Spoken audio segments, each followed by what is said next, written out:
Bhatia, who's an award-winning photographer and a designer. I literally stalked him on Instagram and got him to do this show. I would describe him as this nomad. Let's see how he would like to describe himself. Give me 3 words to describe yourself. I'm definitely nomadic. So first is nomadic. Always right. Yes. Happy and a bit magical, I guess. Magical? Yeah, I love magic. Yeah, I believe in unicorns, so I can write. I have friends with unicorns, so. Yeah? Yeah, I got some friends. So cool with that. But how would your mother describe you? My mother describes me as a rebellious little soul who's got a lot of dreams, and I try to make sure that those dreams are realized. So she's always like, stay at home, but I would never stay at home. So she's not really completely happy about my sense of nomadism or sense of ambition, but at the same time, she's happy that I'm happy for it. So yeah. Wonderful. Let's talk about humble beginnings. You know, we all have that one moment in life that changes everything for us. What was your journey like? I come from a very protected family in terms of like I have a large family, and at the same time I grew up in completely outskirts of Delhi, but there was no sense of art or self-expression, nothing whatsoever. And I was always like the imaginary creative type. I was the loner kid who would write his diaries, be away, and like just read a lot more than most people would actually read. At that age? At a very young age. I used to write poetry at 8. So I was just like, yeah, I didn't know what the hell I want to do with my life. There were too many things, and I need to. Would you remember any of those? With the poetry? Yeah. I would have them written down in my diaries. I had a bundle, like volumes of diaries. So yeah, I would wanted to be so many different things. I wanted to be a filmmaker, a photographer. So right after passing with my first graduation degree, I ended up doing journalism. So I did a mass comm in journalism and started traveling all across the country, which was my first self-funded travel, which was kind of like the beginning of where this all crazy nomadism and this writing a book. Every idea is basically a small microcosm of that one single travel that I took. So yeah, I think that 1 7-month travel all across the country to some of the most wildest places was the one. Yeah. So what was the first job that you ever got paid for? Ooh, good one. I started really early. It was 16, and I was working for an ad agency as a copywriter. As a copywriter? Yeah. Wow. So yeah, you did take your poetry seriously. Yes, after I did. point. Of course. So who have been your biggest role models and influencers, personally and professionally? That's a really good one. Björk, for sure. I love the music of Björk. I think she has this sense of, again, this kind of anarchic, kind of rebellious, at the same time very poetic. She describes things the way they are and how they feel instead of what the world expects or wants it to be. Real. It's real, and at the same time, it's also got this surrealism to it, you know, and I really enjoy that. I feel like language is definitely a small barrier point of what you want to express, but there are so many different things, and Björk is able to interpret that and convey that through her music. So, Björk, for sure. And what has been your most prized accomplishment till date? I think my first ever travel across the world in 2015, like I never stepped out of India, and I got a grant with Marriott in Singapore to basically cover this anthropological project I'm working on called Romantic Origins. So I ended up doing 24 countries in 7 months. 24 countries in 7 months? Yes, I was just moving around, living in random people's homes. Literally living out of your suitcase. And I'm living in people's homes. Complete strangers. My post got viral and people posted me all across the world, and I'm just literally having dinner with a Catholic family in Holland, and later I'm in Iran, and it's just like, it's been crazy. So yeah. So, what has been that one small act of kindness that you will never forget? Okay, this is a good one, really good one. I was in Paris, and I was passing through the metro, and I think I love this community-oriented vibe happening in Paris. So one guy just saw me, and I was trying to access my ticket through the metro, and this man just like says, "Do you want to come and say?" And everybody just kind of like warns you that Paris is this, that, or whatever. Yeah. But I found so much kindness in Paris, and there were 2 people who backed me up, and the doors got closed, and at the same time they entered their own ticket and to get me smuggled out. I mean, I had my own ticket, but just the idea of doing this and having a good story to tell your friends back home. So definitely that. Since you travel so much and you've always been a rebellious child, what was the biggest hurdle that you overcame in the recent times? Interesting. I think it's always challenging in terms of like coming from where I come from to doing what I'm doing. There are so many different kind of roles that you have to do. Like for example, just trying to figure out my way to the studio was so different because it's literally my fourth flight in the last 40 hours. And I'm hopping from one country to one city. And it sounds very exciting and amazing on Instagram, but at the same time, there's a lot of logistics that go beyond it. What's this tiring? Yeah, but it's okay. Tiring is Fun okay. tiring. Yeah, I like challenges. But the social norms of every city changes, you know. Like when I was in Delhi, it was a different thing. In Sri Lanka, people are a lot more warmer. But to figure out in these buildings as to where I have to go was so challenging. So corporate. It's so corporate. At the same time, there's so many people, and there are no like sense of signages of like what to do, where to go. You know, it's just different as such. So to figure out stuff, especially the first 2 days, is quite a challenge. But you certainly have a curious mind, so that Yeah. kind of keeps you fueled all But I the also, time. but I also take a lot of like I'm very sensitive to information, so I take a lot of information. Yeah, I absorb a lot. Lovely. Let's talk about life as you know it now.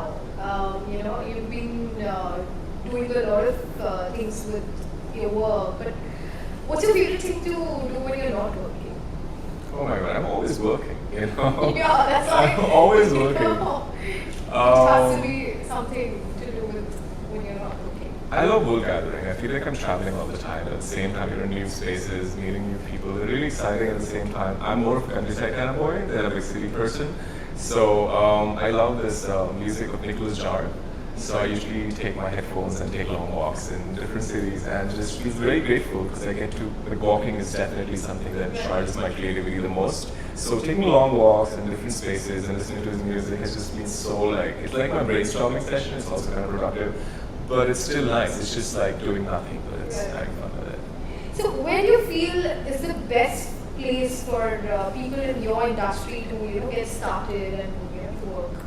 I don't know as such as to if people would want to narrow down an industry that I work with. I think that any creative as such who wants to start has to simply start. Like I think that there's too many mental questions of if they will succeed or not. I think failure is a very important part of your any kind of existence, not just creative career but any career.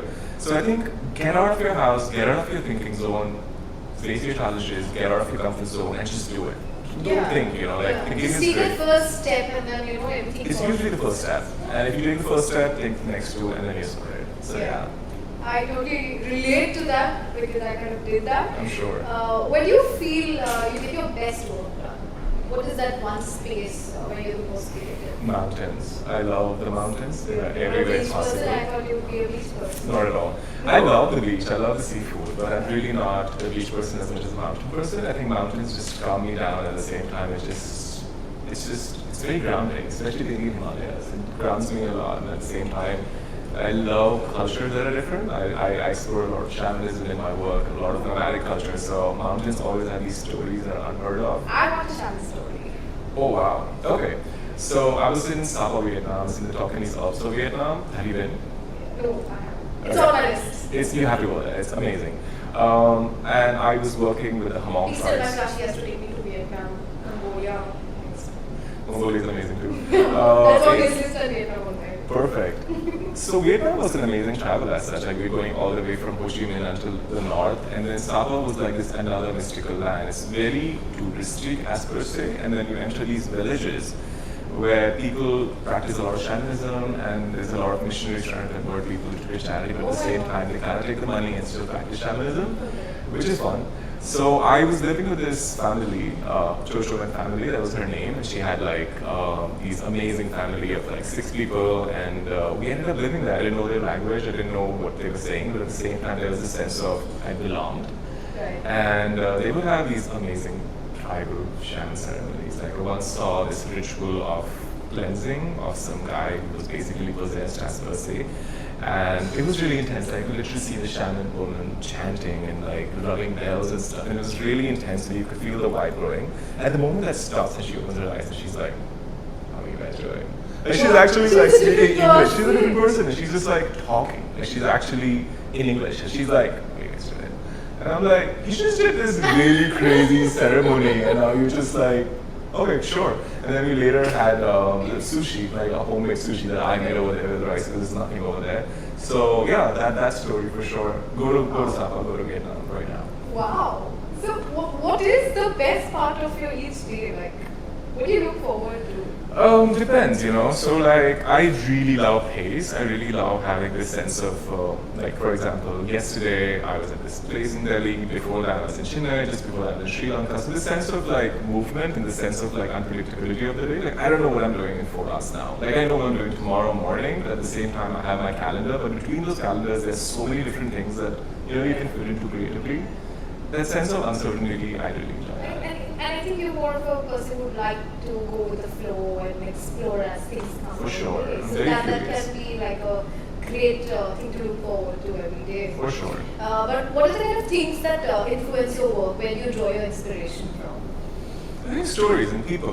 People are very important to me. At the same time, like, I feel like there's a lot talked about in terms of portraiture, in terms of like, but I feel that people have stories. And when I say people, I don't mean like remarkably amazing artists or like, they're also great. But I think every individual has a story, and they kind of carry this past of amazingness. And no matter how they think of themselves, or most people or the world would think that they're not glamorous or whatever. But I think everyone goes through these hurdles and challenges, and that makes them stronger. And they're real. So And they're real, and they've seen so much, and I'm always surprised, having worked and lived with people from different economies, different cultures, different tribes. It's just surprising how much people learn through lives. And I'm saying everyone, and they think it's not substantial, but when you really listen to it in detail, like their struggles, that inspires me a lot. So from being so real and being a journalist to now owning a fashion label, what has that journey of contrast been like? So you know what, actually, you really research True, well. I've stalked you. Let's Okay, not call you it really research. research well. I've stalked you. I do a couple of things. So I work with artisans across the country, which is sustainability. It's more like documentation journalism. I've done journalism in the past. It was in the border area of Kashmir. But I feel like I personally think that there's a lot to express, and it could be not just in one medium. It couldn't be just songs or anything, but it could be through clothes, through identity. And I always travel to these amazing tribes, and I try to learn and inspire from them. And what I'm trying to do is, like, being an Indian designer, there's literally nothing out there which I would say is like the Indian design in the Western, per se. Like, in terms of like the motifs and stuff, it's amazing in Rajasthan, but there's no like modern interpretation of it. So Yeah. my company, Radhi Collective, which has been in operation since the last 5 years now, it's basically indigenous designers and indigenous artisans creating something that's unique. It's made to hands, it's tailored to perfection, and it's something that is very volatile, and I've actually owned it. It's the first time I've actually told about it, because I usually keep it away from what I usually do. But yeah, it's part of the creative process that I do in my photos or in my text. It's the same goes with my clothes. Yeah. So what is that creative process? Like, there are a lot of designers out there who, you know, get stuck at time and they're looking for inspiration and all these creative blocks. So how do you, like, what is your technique or your process of design? Creative blocks are a real thing, and they are messy. They're really messy. I particularly think that I like, as I said, talking to new people and being in new cities definitely charges my creativity. You're always on the lookout of new information and new things, new motifs that inspire you to create something that's better than already out there. But as such for creative blocks, I think that I do like pace and movement. Like, I tried this myself to not travel for 2 months. It sounds not that big, but like for me, it was very challenging to just be in one space and try to work. Somebody who's traveling for like, what, 10 months a year? or 10.5 months a year Wow. since 2012. So it's been 6 months now. Wow, that's great. Yeah. So I think getting out of your comfort zone, that definitely pushes you to do things. Perfect. So tell us more about how being a nomadic has been and the origins of it, basically. Yeah. Okay, it's good that you say that, because the project is called Nomadic Origins.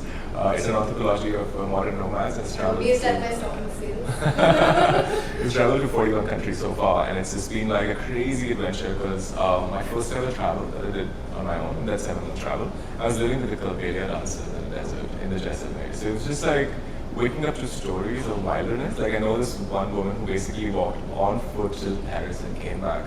She does not know English, she does not know French, she's a Kalbelia dancer with very limited funds, but her love for travel wanted to do things, and I was like, hell yes, I want to like evolve around this subject.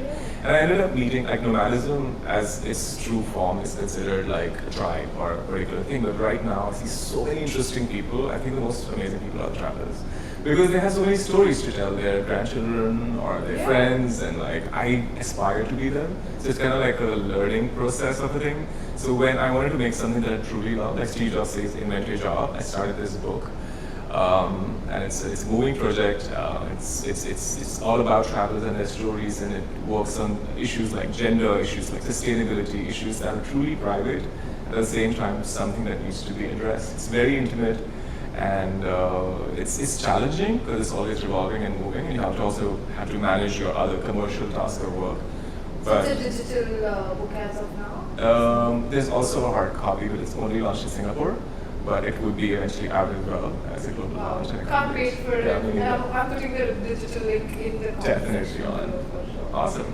For all of them to, have a look at it. Please let me know how it is. This is a game that I like to call If Not This, Then That. Oh. And it's my own version of rapid fire, so you have That's to be awesome. like That's really scary at the same quick time. with Okay. answers, like really quick, okay? I'm not giving you any time. Good to go? Yes, a lot of pressure, but yes. My first question is, if you were not doing what you're doing today, then what career would you like to pursue?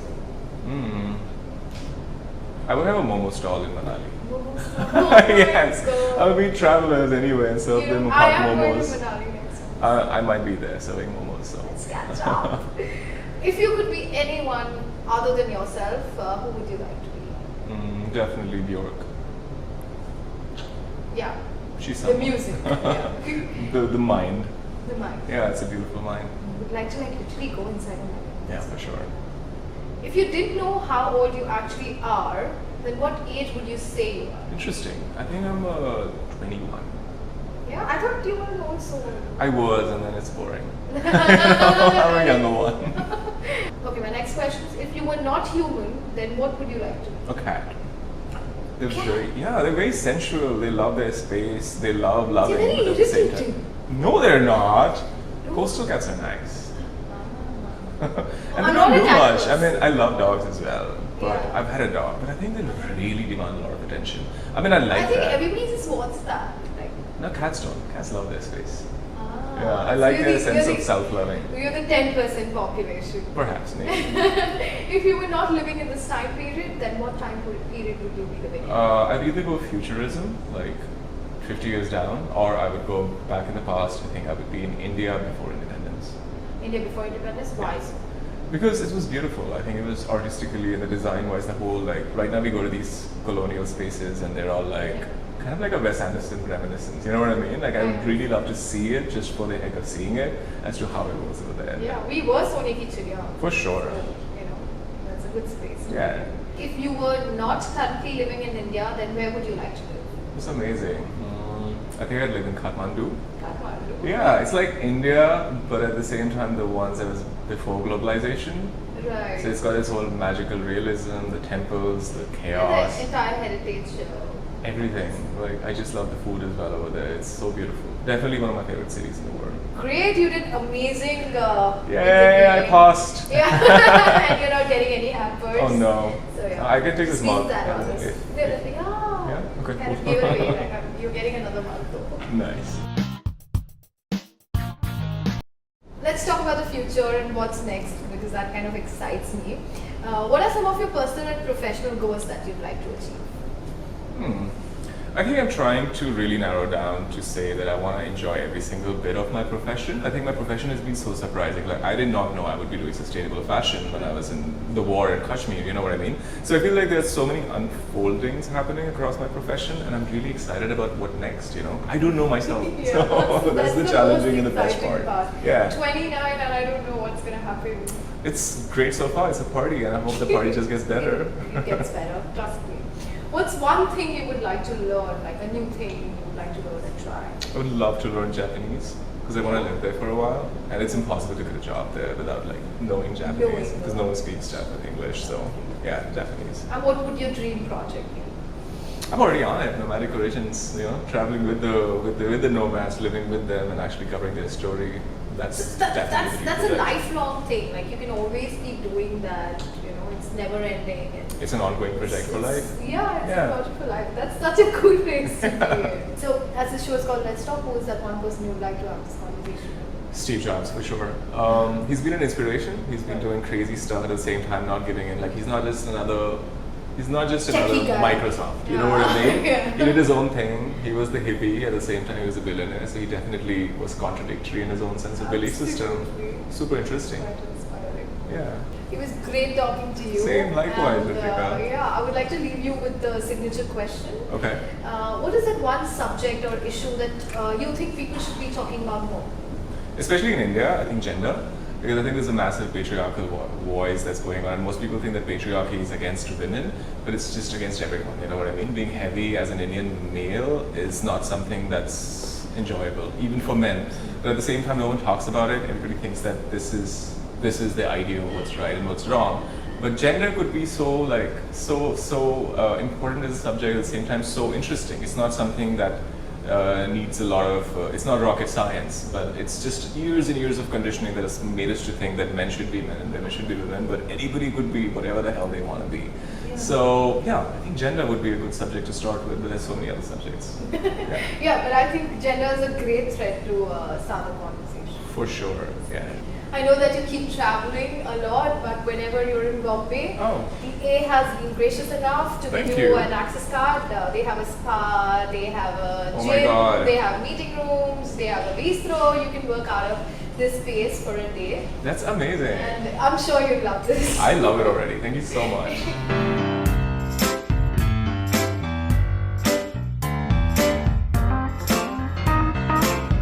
Thank you for joining us today. This show is being powered by Instituto Marangoni, who always believes in supporting talent. I would like to thank Indifolio for co-curating this season with me, and a huge thanks to the A for providing us with this beautiful space where I'm also a member.